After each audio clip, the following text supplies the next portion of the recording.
Ya. Shalom Bipro. Wah, kok enggak ada suaranya, ini cuman beberapa ini. Shalom Bipro. Nah, apa kabarnya? Luar biasanya kayak belum makan semua ini ya. Yang lapar coba, yang lapar angkat tangan. Ya, nanti yang lapar bisa minta sama Koyanata ya, voucher makan katanya tadi. Oke, malam hari ini saya tadi minggu lalu dikabari, bukan minggu lalu ya, kemarin kalau nggak salah saya dihubungi sama saudari Lani gitu ya. Ini PAW Night gitu ya, jadi konsepnya nanti lebih banyak sharing gitu ya. Jadi enggak terpaku seperti ibadah biasanya. Nah, malam hari ini juga saya rindu kalau gitu buat teman-teman semuanya, saudara-saudari di tempat ini, jangan pasang muka tegang gitu ya. Karena nanti kalau saudara tegang, saya ikut tegang. Kalau saya tegang, nanti saya suruh Andrew yang gantikan saya di sini. Mau Andrew? Enggak. Oke, tema malam hari ini saya mendapatkan tema yaitu Be Holy, for He is Holy. Jadilah kudus, sebab Dia adalah Allah yang kudus. Nah, ini sangat berat, saudara-saudara. Saya itu sampai bahasa Spanyolnya itu gumun ya. Saya itu gumun waktu terima materi tema khotbah gitu ya. Ya Tuhan, selalu kalau pas ke Bipro tuh dapat temanya yang susah-susah. Tolong Koher mungkin bisa dikondisikan ya. Ini mudah untuk kita baca, mudah untuk kita nyanyikan. Tetapi seperti yang lagu barusan kita nyanyikan tadi, saudara-saudara, bahwa melakukannya itu jauh lebih susah daripada kita menyanyikannya. Kalau kita nyanyi, wah bisa dengan bisa dengan suara keras gitu ya. Tapi kalau menghidupinya, bisa enggak kita menghidupinya? Bagaimana kita menjadi kudus? Karena kalau sudah ngomong be holy, jadilah kudus, itu enggak main-main loh. Itu ada tanda serunya be holy itu. Jadilah kudus. Kita buka sama-sama, mungkin teman-teman multimedia bisa bantu ya, di 1 Petrus 1 ayat 15 sampai dengan 16. 1 Petrus 1 ayat 15 dan 16. Oke, kita baca sama-sama ya. 1, 2, 3. Tetapi hendaklah kamu menjadi kudus di dalam seluruh hidupmu, sama seperti Dia yang kudus yang telah memanggil kamu, sebab ada tertulis, kuduslah kamu sebab aku kudus. Banyak orang Kristen maunya diberkati Tuhan, maunya bisa pelayanan terus, maunya bisa tampil terus, maunya dapat followers banyak gitu ya. Maunya banyak fansnya, maunya dikenal banyak orang, maunya banyak diajak jemaat foto. Pokoknya maunya yang enak-enak, maunya terima berkat, maunya terima promosi. Tetapi tidak semua siap hidup di dalam kekudusan. Kekudusan itu bukan sebuah pilihan, melainkan panggilan bagi setiap kita anak Tuhan. Nah, saudara-saudara, dalam hal berbicara kekudusan, itu sifatnya harus, wajib. Sebagai kita anak Kristen, anak-anak Tuhan di tempat ini, jelas dikatakan sebab aku kudus. Tadi kita baca, kuduslah kamu sebab aku kudus.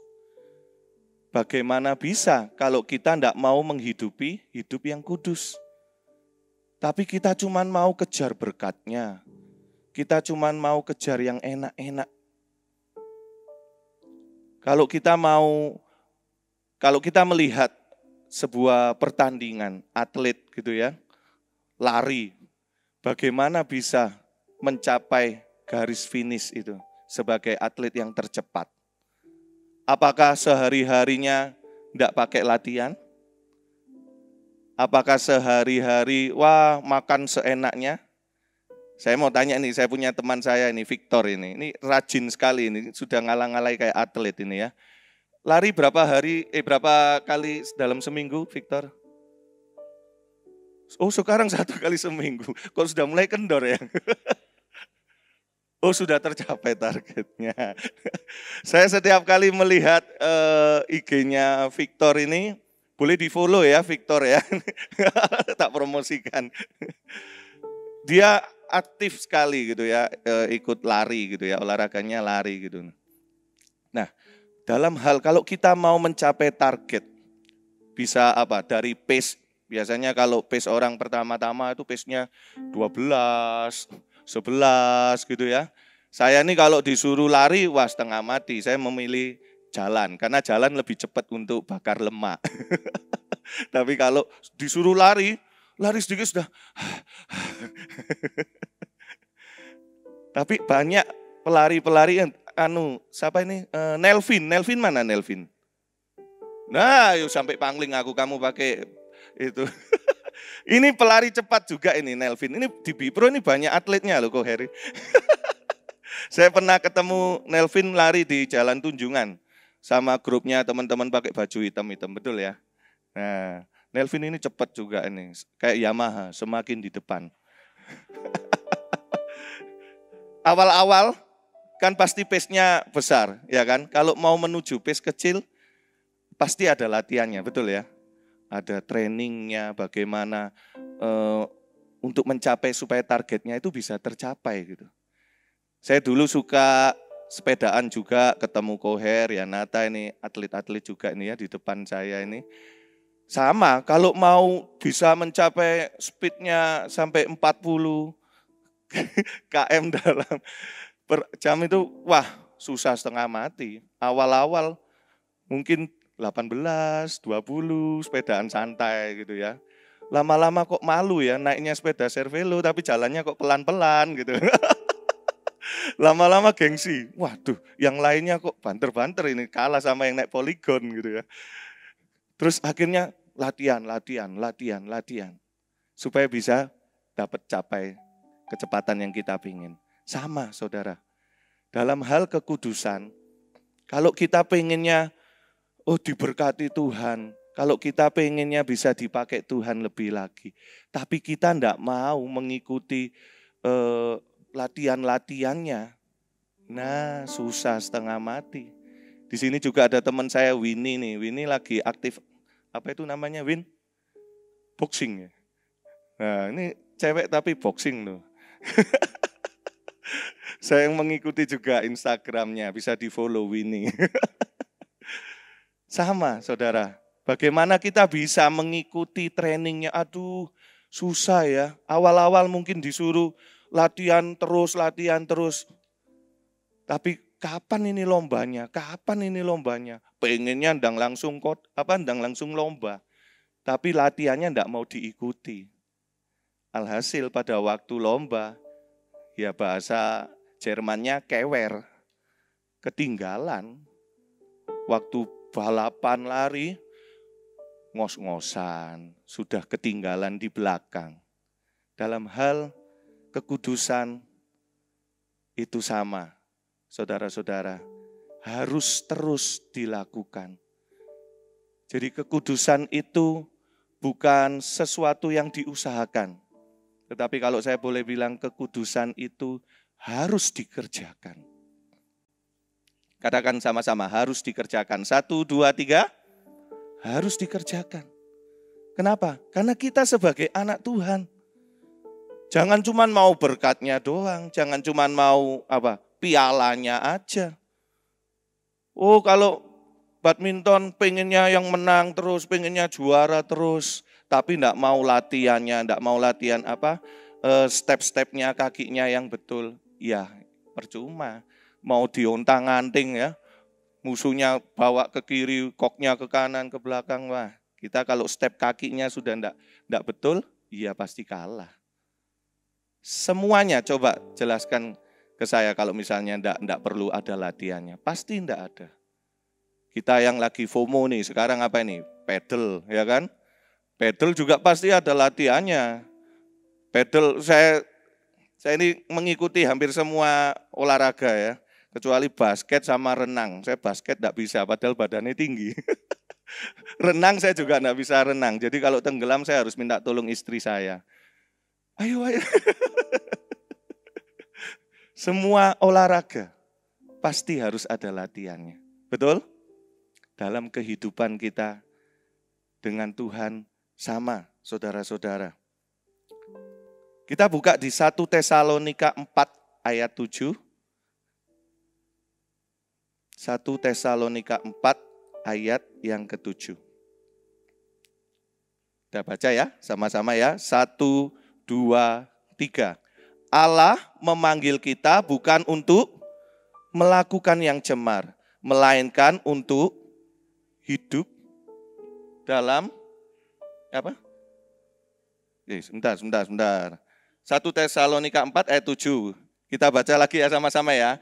1, 2, 3. Allah memanggil kita bukan untuk melakukan apa yang cemar, melainkan apa yang kudus. Nah, berarti jelas Tuhan melakukan perintahnya buat setiap kita. Ayo sama-sama hidup kudus. Seperti yang sudah saya jelaskan tadi. Tetapi, nah ini, kira-kira apa yang bisa merusak kekudusan setiap hidup kita? Ada yang bisa jawab? Apa? Dosa. D-O-S-A. Kita buka sama-sama sekarang di Yesaya 59 ayat yang kedua. Yesaya 59 ayat yang kedua. Oke, kita baca ya. 1, 2, 3. Tetapi yang merupakan pemisah antara kamu dan Allahmu ialah segala kejahatanmu dan yang membuat dia menyembunyikan diri terhadap kamu sehingga ia tidak mendengar ialah segala dosamu. Jadi yang menjadi penghambat setiap kehidupan kita ini, dosanya setiap kita. Jangan ujuk-ujuk yang disalahkan, oh ini salahnya iblis ini. Oh aku jatuh dalam dosa karena iblis. Sakno loh iblisnya disalak-salakno terus. Padahal kitanya yang lemah. Betul? Kita ketemu hal-hal yang mungkin bikin kita mundur. Wis gak apa-apa wis aku mundur aja. Wis gak apa-apa wis aku melakukan ini. Wis gak apa-apa wis kalau yang sekolah mungkin mencontek dulu ya. Wis gak apa-apa wis aku melakukan hidup yang gak kudus dengan pasangan. Wis gak apa-apa, wis gak apa-apa. Nanti lagi. Kayak orang kalau mau diet. Diet always startnya kapan? Tomorrow. Sama. Bertobat startnya besok aja. Begitu besok, aduh Tuhan, jatuh aku, wis besok lagi. Gitu. Ada yang pernah ngalami? Nggak usah angkat tangan. Semua pasti mengalami. Kita manusia biasa. Selama kita masih menginjak menginjak bumi, kita semua bisa jatuh dalam dosa. Tetapi ingat, tadi kekudusan itu jangan diusahakan, tetapi harus dikerjakan. Harus terus dilakukan. Begitu jatuh, sadar. Jangan terus terlena, aduh aku sudah jatuh ya, aduh gini. Salah. Dalam kehidupan kita pun seperti itu. Bagaimana kita bisa hidup di dalam kekudusan. Kalau kita masih belum bisa beres dengan dirinya kita sendiri. Bereskan dulu hidupnya kita ini. Bereskan dulu apa yang menjadi penghambat-penghambat di dalam kehidupan kita. Kalau saya boleh sharing ya. Boleh apa enggak ini? Kok tegang ini wajah-wajahnya ya. Saya ini dulu kepahitan ya. Saya enggak tahu pernah sharing apa belum ya di tempat ini ya. Saya ini adalah orang yang pernah kepahitan bukan terhadap manusia. Tetapi justru kepahitannya kepada Tuhan. Kenapa? Karena waktu saya lahir, saya tidak melihat sosok ayah saya. Bukan karena ditinggalkan pergi dengan wewe gombel, bukan. Tetapi pada waktu saya di usia kandungan mama saya 3 bulanan, papa saya dipanggil Tuhan, meninggal dunia. Jadi pada waktu saya lahir, saya menjadi Samuel yang berontak, Samuel yang nakal. Kenapa? Karena di rumah tidak ada seorang sosok ayah yang sebenarnya. Bagaimana saya bisa melihat sosok ayah? Di rumah istrinya cuma perempuan semua.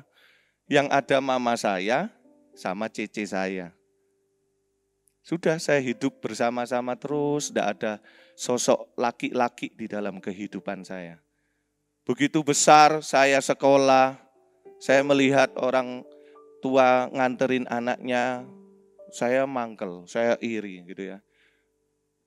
Begitu lihat lagi dijemput sama orang tuanya lengkap, saya iri lagi.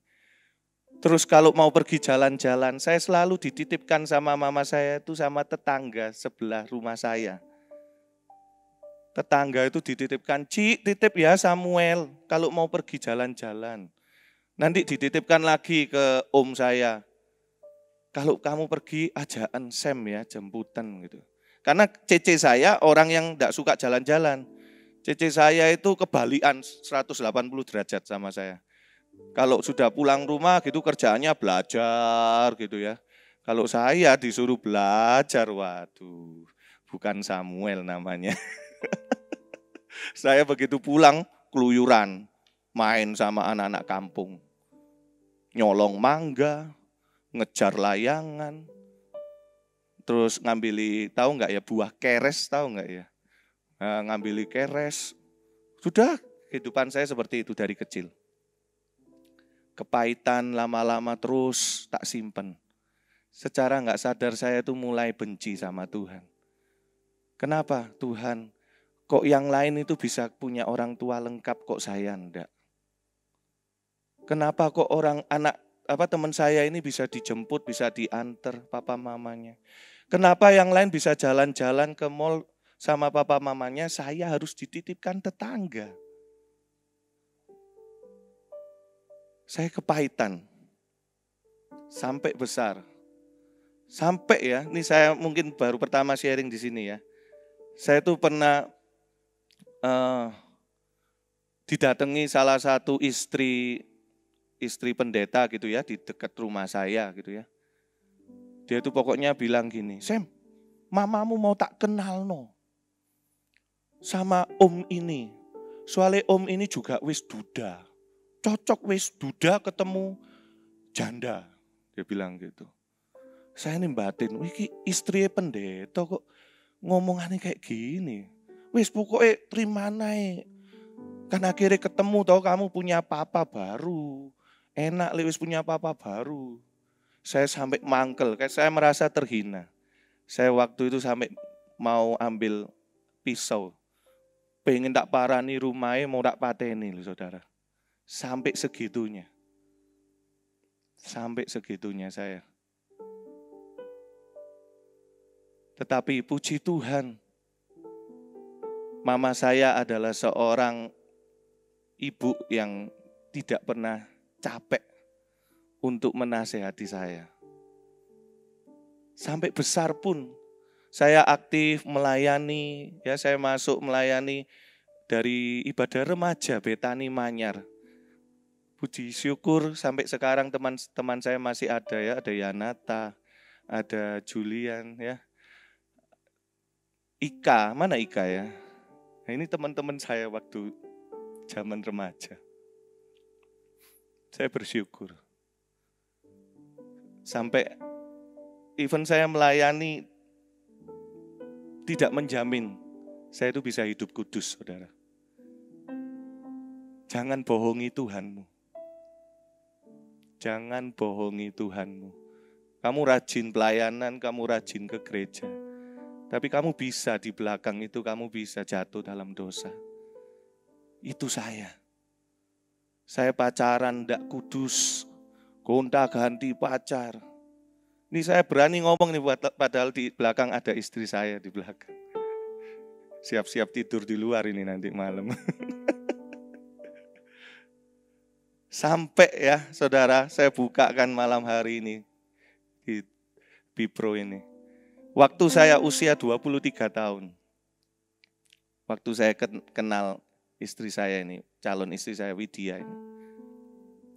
Saya bawa ke mama saya. Biasanya saya itu jadian dulu, baru ngenalin ke orang tua. Jadi lebih baik, apa? Tadi yang ada, lebih baik minta maaf daripada minta izin. Ya itu cowok tuh kayak gitu kok, betul. Yang cowok-cowok coba ngaku. Tapi waktu saya kenal Widya, saya balik. Saya bilang, tak ajak kenalan dulu ya sama mamaku.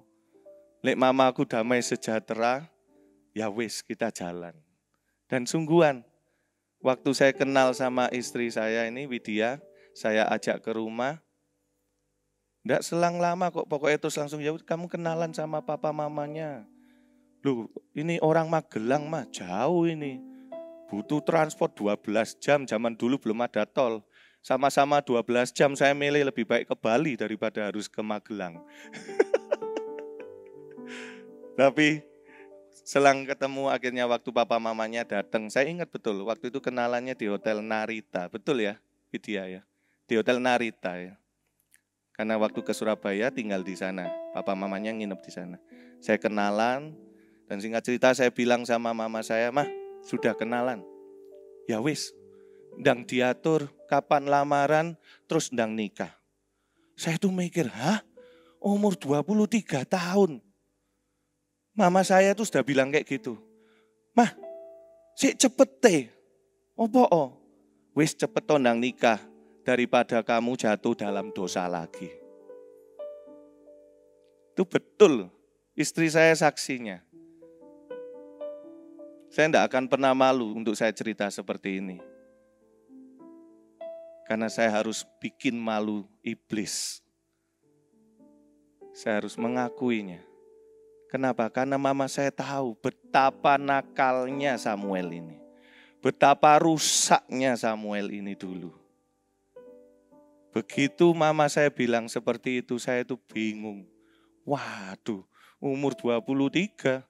Padahal ya sih pengen nakal-nakali. 23 masih bisa pacaran gonta-ganti lagi. Saudara di sini umur berapa? Rata-rata pasti 30-an ke atas. Saya 23 sudah harus mikir pernikahan. Singkat cerita, sampai hari ini. Jatuh, bangun. Tetapi seperti yang saya bilang tadi, kekudusan itu jangan diusahakan. Kalau diusahakan, bisa menyerah. Betul?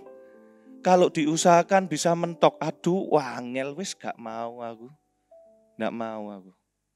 Tapi kalau harus dikerjakan. Andrew, berani nolak kalau diperintah sama Ko Heri? Harus dikerjakan. Kekudusan itu seperti itu. Itu yang Tuhan mau. Kalau di sini dikatakan dosa yang menjadi perusak di dalam kehidupan kita, ayo kita perbaiki hidup kita. Jangan mau tinggal di dalam dosa. Dan terakhir saya akan sharingkan bagaimana cara kita bisa hidup di dalam kekudusan. Yang pertama, pisahkan diri kita dari dosa dan kebiasaan lama. Kita buka di 2 Korintus 6 ayat 17. Tolong teman-teman multimedia dibantu. 2 Korintus 6 ayat 17. Oke, kita baca ya sama-sama. 1, 2, 3. Sebab itu, keluarlah kamu dari antara mereka dan pisahkanlah dirimu dari mereka, firman Tuhan, dan janganlah menjamah apa yang najis, maka aku akan menerima kamu. Nah, pergaulan yang buruk bisa merusak pergaulan yang baik, kebiasaan yang baik. Kalau kita sudah hidup yang baik, nah jangan kembali ke lubang yang sama. Bersyukur ada komunitas Bipro. Jangan cuman puas ikut di Bipronya, ikutilah FA-nya. Masuk di dalam FA. Kalau sudah, jangan puas jadi cuman anggota FA. Ayo, ikut melayani. Semakin turun, semakin menyelam bersama dengan Tuhan. Kalau kita cuman puas jadi jemaat, percayalah, yang pelayanan aja lo masih bisa jatuh dalam dosa. Apalagi kita yang cuman puas jadi jemaat. Ayo sama-sama kita pisahkan diri kita dari dosa dan kebiasaan yang lama. Kemudian yang kedua, kita buka Mazmur 119 ayat yang ke-9. Mazmur 119 ayat yang ke-9. Kita baca, 1, 2, 3. Dengan apakah seorang muda mempertahankan kelakuannya bersih dengan menjaganya sesuai dengan firman-Mu. Yang kedua adalah bergaul erat dengan firman Tuhan. Ayo, siapa yang di sini masih bolong-bolong jam doanya? Harus terus ngecas sama Tuhan. Ingat ya, saya pernah bilang itu di Bipro ya. Kita ini kayak handphone. Jangan pede, ampernya besar. 5.000 mAh. Tapi begitu gak pernah dicas, lama-lama lowbat. Kalau sudah lowbat apa? Mati. Sama kehidupannya kita. Ngecas terus sama Tuhan. Dekat terus sama Tuhan. Jangan puas, oh aku sudah melayani kok. Aku sudah layak di hadapan Tuhan. No, jangan pernah puas. Saya pribadi tidak akan pernah merasa bangga kalau saya sudah bisa jadi WL di gereja besar di Asia Tenggara. Justru saya ini menjadi sebuah tekanan kok buat saya. Kemana-mana kalau sudah ketemu jemaat, shalom. Waduh, shalom ini. Repot. Ke pasar Atum, pakai celana pendek, sandal jepit, ada AI yang nyapa. Shalom. Waduh, sudah di shalom ini. Suara perempuan, ini AI ini pasti. Dan kata-katanya sudah pasti, sudah saya tebak. Pasti bilangnya gini, loh WL-nya Betani toh? Iya AI. Jalan-jalan kok pakai celana pendek. Nah, salah sudah. Itu masih pasar Atom loh, saudara. Saya pergi ke Bali. Ini istri saya di belakang bisa tanya kalau enggak percaya. Di Bali, ya di Bali loh ya, di pantai. Di pantai. Saya garis bawahi lagi. Shalom gitu. Waduh, bisa ono sing shalom lagi nih. Saya kutungan. Saya beli kaos di Bali ya kan. Apalah itu I Love Bali atau apa saya lupa pokoknya. Celana pendek, zaman dulu musimnya celana Bali yang apa bunga-bunga itu loh ya. Yang ada talinya, ada yang punya sampai sekarang? Sudah enggak punya semua ini. Sandal jepit, pasti toh kalau di pantai kan sandal jepit. Sama. Wah, WL kok enggak ngasih contoh. Di Bali kok pakai kaos kutungan. Saya bilang, AI masa saya harus jas-jasan? Lu bayangkan loh saudara, repot loh jadi pelayan Tuhan ini. Jadi WL ini susah. Ada orang, kok aku pengen ganteni Kosem jadi WL di Nginden. Lu monggo, ayo rasakno jadi WL. Ya apa susah nih. Jangan cuma dilihat enakin. Oh terkenal kalau jadi WL, enggak. Setengah mati. Terakhir ya saya saksikan ini ya. Saya pernah makan es krim yang $1 di Orchard Singapura. Pasti tahu semua ya. Bakul lebar warna merah kalau nggak salah itu. Nah di depannya mall apa Takashimaya atau apa itu saya lupa. Karena saya capek sama istri saya habis jalan. Otomatis saya tuh habis beli, saya tuh ndeprok gini loh saudara. Ndeprok di pinggiri bapak itu. Moro ada sing, shalom, Wih, Tuhan Yesus sampai Singapura iki Shalome. Loh, WL kok gak pelayanan? Soalnya pas itu hari Minggu. Terus saya bilang gini, wah AI juga kok ndak ibadah, kok jalan-jalan. Jadi ceritanya waktu itu saya lagi nganterin istri saya untuk kontrol yang anak saya yang kedua yang saya pernah saksikan di tempat ini. Ngono, ojo ndek bawah ndek pro. Malu WL kok duduk di bawah. Lah mosok WL harus ngawang AI dodoke. Setengah mati loh saudara. Itu masih banyak yang saya tidak bisa ceritakan satu persatu. Kalau jalan gitu ya saya itu kadang iki ono jemaat atau gak gitu ya. Ada lagi jemaat waktu ketemu di PTC tapi mungkin dia enggak berani nyapa, ketemunya lagi di Nginden. Waktu saya turun gitu ya, tiba-tiba dia nyapa. Halo ko, ya halo Shalom AI. Wah sombong rek jalan-jalan di PTC enggak nyapa. Lah siapa AI? Jemaat segitu banyak saya harus ngafali ya Tuhan Yesus. Susah loh saudara. Saudara kemana gitu ya diamati.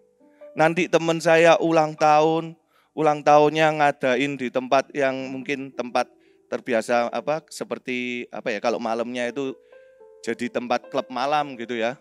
Tapi kan dia restoran kalau di jam sorenya. Itu saya aja sudah takut. Wis gak wani, aku sampai bilang sama teman saya, kamu tuh sengojo kok. Ulang tahun mau milih tempat sing kayak gini. Kamu lek gak dateng sombong kamu gini. Setengah mati. Masa saya harus pakai topi, kacamata, pakai masker. Susah. Tapi itulah seorang pelayan Tuhan.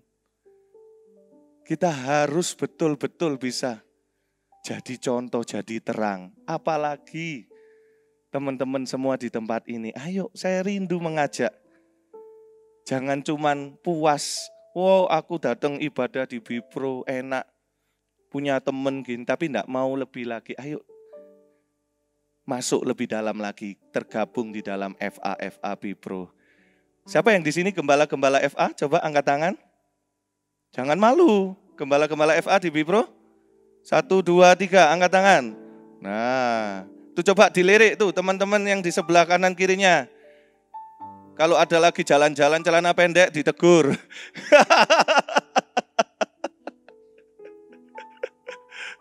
Sepedaan gitu ya dulu. Koeri ya Nathan ini tahu kalau sepedaan. Kalau sepedaan itu kan harus pakai celana bib. Celana bib itu otomatis kuwetat. Ya kan itu aja pernah ada yang negur. Kok WL ojo pakai celana sing ketat-ketat diekspos badane. Lu ya mosok aku iki pengen pamer bokong. Kan ya ndak. Lah memang naik sepeda harus pakai gitu. Itu contoh. Dan nanti kalau saya banyak cerita saya nggak jadi firman ini malam hari. Oke, yang terakhir. Kita buka di Ibrani 10 ayat 25. Ibrani 10 ayat 25. Kita baca ya. Sama-sama, sebentar. Oke, 1, 2, 3. Janganlah kita menjauhkan diri dari pertemuan-pertemuan ibadah. Berarti apa? Jangan bolos ya. Yang rajin datang Bipro. Terus seperti dibiasakan oleh beberapa orang, tetapi marilah kita saling menasehati dan semakin giat melakukannya menjelang hari Tuhan yang sudah dekat. Ayo, terakhir kali nih saya bilang, ayo, jangan suka bolos-bolos, ya, datang terus. Ingat perumpama handphone tadi yang saya sudah bilang. Kalau begitu kita lupa ngecas, lama-lama lowbat. Lama-lama lowbat. Ikuti semua kegiatan yang ada FA, join di FA. Saya sampai hari ini saya masih ikut FA. Bukan karena memang di rumah saya pakai tempatnya ya. Tetapi saya selalu meluangkan waktu, saya harus ikut FA gitu, supaya saya ini ngecas. Demikian saudara-saudara di tempat ini. Amin. Yuk kita sama bangkit berdiri. Kekudusan bukan beban, tetapi anugerah. Ketika kita hidup kudus, kita akan menjadi terang dan garam, menjadi kesaksian nyata di tengah dunia yang gelap. Bukan sebuah tema yang enak didengar malam hari ini, tetapi ayo sama-sama. Firman ini bukan cuma untuk saudara kok. Buat saya sendiri, saya yang melakukannya. Karena begitu berat memang untuk kita menjadi anak-anak Tuhan. Tapi mau tidak mau harus dikerjakan. Bukan diusahakan. Lakukan semuanya untuk Tuhan. Semuanya untuk siapa? Tuhan. Jagai kekudusan setiap kita. Amin.